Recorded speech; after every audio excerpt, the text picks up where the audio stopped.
Okay तो last video में हमने जो है वो एंगल ऑफ एलिवेशन और डिप्रेशन और उसकी मदद से डिफरेंट चीज़ें कैसे निकालते हैं ये हमने जो है ना पढ़ लिया था। अब हम इसकी एक्सरसाइज के क्वेश्चन सॉल्व करते हैं, ठीक है।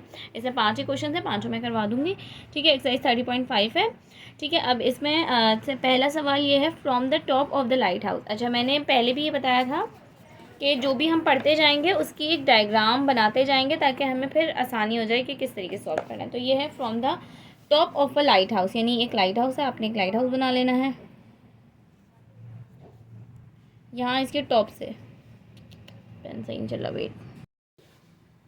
ओके, तो हाँ क्या था, एक लाइट हाउस के टॉप जो है क्या कहते हैं, from the top of a lighthouse 108 metre height, यानी लाइट हाउस की वो दी हुई है 108 मीटर्स, ये हाइट दी हुई है, h इक्वल्स टू 102 मीटर्स, ठीक है। Measure of an angle of depression, यानी यहाँ पे अगर हम टॉप पे खड़े हुए तो ये एक हमारी हो गई हॉरिजॉन्टल लाइन ऑफ साइट, और एंगल ऑफ डिप्रेशन बताया हुआ है, यानी यहाँ से नीचे की तरफ हम देख रहे हैं तो ये बताया हुआ है that is 18 degrees and 30 minutes, ठीक है। ये हम ये पढ़ा हुआ है ना इस तरीके से कैसे लिखते हैं इसको, ठीक है। उसके बाद है how far is the ship from the light house.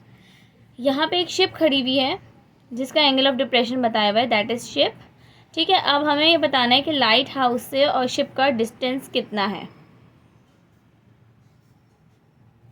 Distance निकालना है, ठीक है।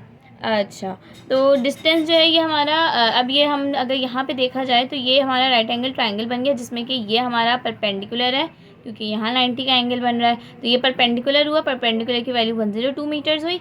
हमें बेस निकालनी है अपनी, ठीक है।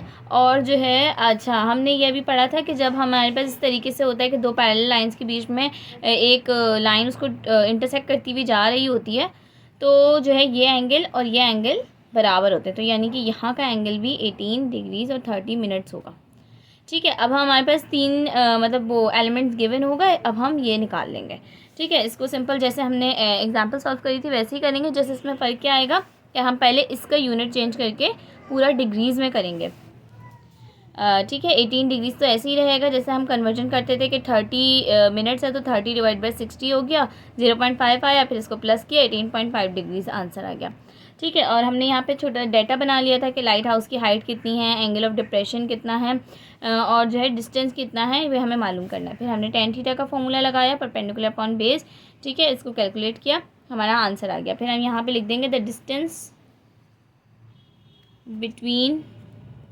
lighthouse and ship is 304.8 metres, ठीक है। इस तरह हमें लेके न्यूमेरिक उसमें देना है, ताकि क्योंकि जो है हमारा क्वेश्चन न्यूमेरिकल उसमें होता है तो हमें आंसर भी वर्ड्स में देना होता है, ठीक है। ओके, क्वेश्चन नंबर 2 हम पढ़ते हैं। A ladder makes an angle with the ground reaches the height of 6 metres, ठीक है। एक लैडर जो है वो एक ग्राउंड के साथ एंगल कितना बना रही है, ये ग्राउंड है हमारा, ठीक है। एक लैडर है जो ऐसे खड़ी होती है ना लैडर वॉल के साथ, तो ये जो एंगल बना रही है ग्राउंड के साथ दैट इज़ 60 डिग्रीज़, ठीक है। लैडर 60 डिग्रीज़ का एंगल बना रही है ग्राउंड के साथ, और वो जिस वॉल की जिस हाइट पे पहुंच रही है, ये वॉल के साथ खड़ी हुई, तो ये वॉल की जो हाइट है यानी यहाँ से यहाँ तक का जो पार्ट हुआ वॉल का दैट इज़ 6 मीटर्स, ठीक है। अब हमें पता करना है कि लेंथ ऑफ अ लैडर कितनी है, ये लैडर हुई ना, तो इसकी हमें हाइपोटेन्यूज पता करना है कि लेंथ कितनी है। हाइपोटेन्यूज जो है वो लेंथ हो गई, लेंथ ऑफ लैडर, और हमें ये पता करना है कि कितनी है। अच्छा, अब इसमें जो चीज़ें हमें गिवन है, जो एलिमेंट्स हमें गिवन है दैट इज़ परपेंडिकुलर, क्योंकि ये 90 का एंगल यहाँ पर है, ये बेस हुई, ये परपेंडिकुलर हो गया। परपेंडिकुलर गिवन है, थीटा गिवन है, और हमें निकालना हाइपोटेन्यूज है। तो अब हम यहाँ पे tan थीटा यूज़ नहीं कर सकते, क्योंकि tan थीटा यूज़ करेंगे तो परपेंडिकुलर से बेस निकल जाएगी, बेस हमें नहीं निकालनी, बेस का कोई काम ही नहीं है, इन्होंने पूछा ही नहीं है बेस के बारे में, हमें हाइपोटेन्यूज निकालना है। तो हम ऐसा वो लगाएंगे जिसमें हाइपोटेन्यूज और परपेंडिकुलर हो, तो वो कौन सा होता है, वो होता है साइन थीटा। साइन थीटा का फॉर्मूला होता है ना, sine theta equals to perpendicular upon hypotenuse, तो हम ये वाला फॉर्मूला लगाएंगे। बस सिंपल इसका एक छोटा सा हम डाटा बना लेंगे कि इसमें एंगल बना रहे हैं, height of wall, length of ladder निकालनी है, हम इसमें साइन थीटा का फॉर्मूला लगाएंगे एंड सिंपल आंसर आ जाएगा 6.928 मीटर्स, और द लेंथ ऑफ लैडर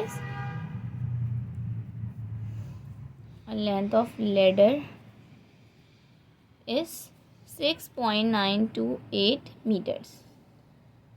ठीक है। अच्छा, इसकी एक छोटी सी बात मैं बता रही हूँ कि निशानी ये है कि जो परपेंडिकुलर और बेस की वैल्यू होती है ना, हाइपोटेन्यूज हमेशा उससे बड़ा होता है। तो परपेंडिकुलर की वैल्यू 6 है, हाइपोटेन्यूज का आंसर इससे बड़ा होना चाहिए। अगर इससे छोटा आ रहा है तो आपने कुछ गलती करी है। ओके, अब हम आते हैं क्वेश्चन नंबर 3 पे। फाइंड द नजर आ रहा है find the angle of elevation when a 6 metre high bamboo makes a shadow of length 2√3 metres. ये क्या कह रहे हैं कि आपको एंगल ऑफ एलिवेशन मालूम करना है। एंगल ऑफ एलिवेशन यानी कुछ ऊपर जा रहा होगा, ठीक है। जब एक बैम्बू एक बैम्बू बनाया हमने जिसकी हाइट है 6 metres high, makes a shadow, ये एक शैडो मेक कर रहा है, यानी कि इसका शैडो यूँ बन रहा है। ये यहाँ पे शैडो बन रहा होगा ना, तो मेक्स अ शैडो, शैडो तो ज़मीन पे बन रहा होगा, ठीक है। तो ये एक शैडो बना रहा है जिसकी लेंथ है 2√3 मीटर्स। हमें एंगल ऑफ एलिवेशन मालूम करना है। हमने बताया था कि एंगल ऑफ एलिवेशन जो होता है वो शैडो के उससे हाइट तक होता है। एक मिनट, कहाँ गया? Find the angle of elevation 6 metre high bamboo makes a shadow of length. जी, तो क्या कहते हैं, यहाँ पे ये हमें ये मालूम करना है कि शैडो के एंड से लेके हाइट तक का एंगल ऑफ एलिवेशन कितना है, ठीक है। तो अब यहाँ पे क्या क्या गिवन है हमें, ये परपेंडिकुलर गिवन है, बेस गिवन है, और हमें थीटा निकालना है। तो परपेंडिकुलर और बेस किस रेशियो में आता है? tan थीटा के रेशियो में। तो हम tan थीटा का रेशियो लगाएंगे और परपेंडिकुलर अपॉन बेस की वैल्यू लिखेंगे, और फिर यहाँ पे हम क्या करेंगे, यहाँ पे ये हमारा आंसर आ गया। फिर हम tan को सिर्फ उधर ले जाएंगे, थीटा को अलग करके tan के रेशियो को उधर ले जाएंगे। तो tan यहाँ लॉज ऑफ एक्सपोनेंट में इस तरह से होता है ना कि अगर यहाँ पे जैसे x है, तो अगर हम इसको इस तरफ ले जाएं तो ये यहाँ पे 1/x बन जाएगा, ठीक है। तो 1/x इक्वल्स टू, नहीं, x को उधर ले गए हम, इक्वल्स टू के उस तरफ ले गए, तो 1/x बन जाएगा। और x को अगर हम नीचे से ऊपर लेकर आते हैं तो x की पावर -1 हो जाती है। तो यहाँ पे हम x की जगह पे tan थीटा का वो कर रहे हैं कि tan थीटा को हम यहाँ नीचे लेकर आए, फिर tan थीटा को नीचे से ऊपर किया तो हमारी पावर जो है ना वो -1 हो गई, इन्वर्स ऑफ tan थीटा। और कैलकुलेटर में ये चीज़ ये जो है वो आप अवेलेबल होता है, या आप क्या कहते हैं, आई थिंक कोई एक बटन दबा के 10 दबाते हैं तो tan इन्वर्स आ जाता है, फिर अंडर रूट लिखेंगे, ये कैलकुलेटर से डायरेक्ट हो जाएगा। tan inverse of √3 equals to theta is equals to 60 degrees. तो यहाँ पे भी हम लिख देंगे the angle of elevation of shadow, angle of elevation of shadow is 60 degrees. अच्छा, यहाँ पे आपने देखा होगा पूरी एक्सरसाइज में डिग्रीज में काम हुआ है, कहीं पे भी रेडियन इस्तेमाल नहीं हुआ। इसकी वजह यह है कि रेडियन हमारा सर्कुलर सिस्टम में इस्तेमाल होता है। जहाँ जहाँ हम सर्कल की बात कर रहे होंगे ना, तो वहाँ वहाँ जो है वो रेडियन इस्तेमाल हो रहा होगा। जहाँ हम लेंथ और इस तरह की बात कर रहे होंगे वहाँ पर ज़्यादातर डिग्रीज में काम होता है, ठीक है। ओके, क्वेश्चन नंबर 4 जो है हमारा है, an angle of elevation of the top of the Cliff is 30 degrees. यानी कि कोई एक क्लिफ है, ठीक है, क्लिफ को हमने स्ट्रेट शो किया है, तो एंगल ऑफ एलिवेशन इसका, यानी कि यहाँ अगर हम खड़े हुए हैं तो इसका एंगल ऑफ एलिवेशन यहाँ पे क्या है, कहाँ गया, 30 डिग्रीज है। Walking 210 metres from the point towards the cliff, the angle of elevation is 45 degrees, find the height of the cliff. अच्छा, अभी हम इसको छोड़ते हैं, ये वाला डिफरेंट सवाल है। क्वेश्चन नंबर 5 करते हैं, वो आसान है, पहले वो कर लेते हैं, फिर उसके बाद इसको देख लेंगे। तो वो क्या है, an observation balloon is 4 above the ground in 9 away from the ground when the angle of depression. अच्छा, इन्होंने यहाँ बोला कि एक ऑब्जर्वेशन बलून है, यहाँ पे बनाई क्वेश्चन नंबर 5 की यहाँ पे डायग्राम बन रही है। एक ऑब्जर्वेशन बलून है जो कि ग्राउंड से 4280 मीटर्स पर है and away from the farmhouse, और इससे इतना दूर है, कितना दूर है, क्या कहते हैं, सॉरी, एक फार्म हाउस है उसके यहाँ पे लगा रहे हैं हम, ठीक है। क्योंकि बलून तो हवा में है ना, तो अगर उसका डिस्टेंस मालूम करेंगे तो हवा में ही मालूम करेंगे। तो ये कितना दूर है, ये चीज़ इन्होंने बताई हुई है 9613 मीटर्स। इन्होंने बोला है इसका एंगल ऑफ डिप्रेशन मालूम करें। ठीक है, अब हम एंगल ऑफ डिप्रेशन तो इन दो की मदद से मालूम कर इसको इसके बराबर करके बेस अपॉन परपेंडिकुलर के करके यहाँ का एंगल मालूम कर लेंगे।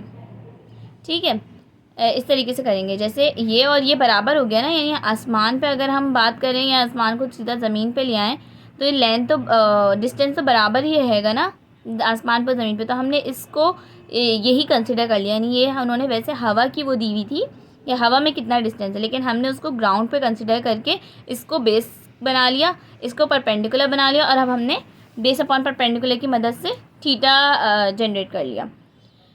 ठीक है, ओके। अच्छा, अब ये वाला हम सवाल देखते हैं।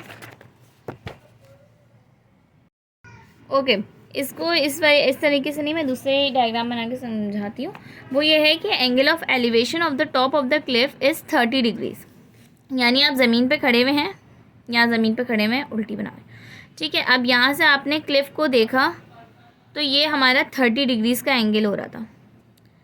सही है, अब उसके बाद आपने क्या किया, angle of 30 degrees walking 210 metres from the point towards the cliff. इस पॉइंट से आप 210 मीटर्स के डिस्टेंस पे चले, यहाँ पे आपका हो गया 210 मीटर्स। इस पॉइंट से आपने क्लिफ को देखा, the angle of elevation towards the cliff, the angle of elevation is 45 degree. अब यहाँ पे जो एंगल बना ना एलिवेशन, एंगल ऑफ एलिवेशन यहाँ से जो बना दैट इज़ 45 डिग्रीज। ठीक है, अब क्लिफ लेकिन अभी भी दूर है। इन्होंने ये नहीं बोला कि यहाँ पे अगर आप ये देखें तो ये नहीं लिखा, ये यहाँ पे जो है ये नहीं लिखा हुआ कि ये क्या कहते हैं डिस्टेंस है क्लिफ का उससे आपसे, क्लिफ का आपसे डिस्टेंस नहीं है। इन्होंने यहाँ ये बात बोली कि एंगल ऑफ एलिवेशन 30 डिग्रीज़ है। अच्छा, नज़र नहीं आ रहा, सॉरी। एंगल ऑफ एलिवेशन जो है वो 30 डिग्रीज़ है एक जगह से। फिर उस जगह से आप चले 2010 मीटर चले आप, 210 मीटर चले आप, तो आप एक पॉइंट पे पहुँचे जहाँ पे उसका एंगल ऑफ एलिवेशन 45 डिग्रीज़ है।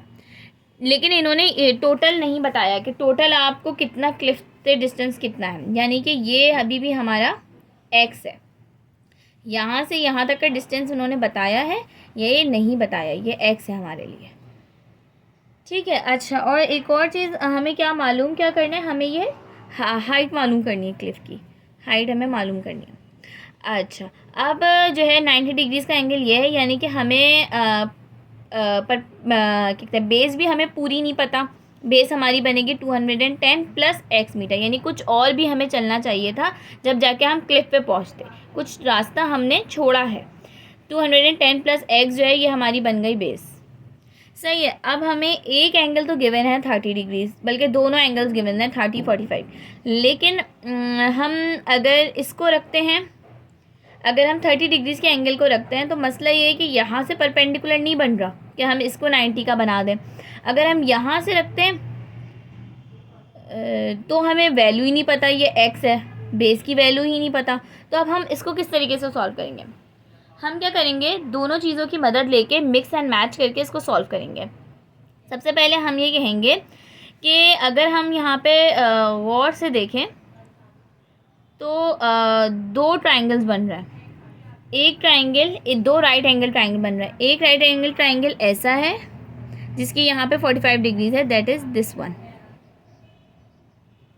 ठीक है, दूसरा राइट एंगल ट्राइंगल क्या है जिसकी परपेंडिकुलर सेम है लेकिन ये यूँ है, ये बड़ा सा जो बन रहा है ऐसे करके, दैट इज़ 30 डिग्रीज।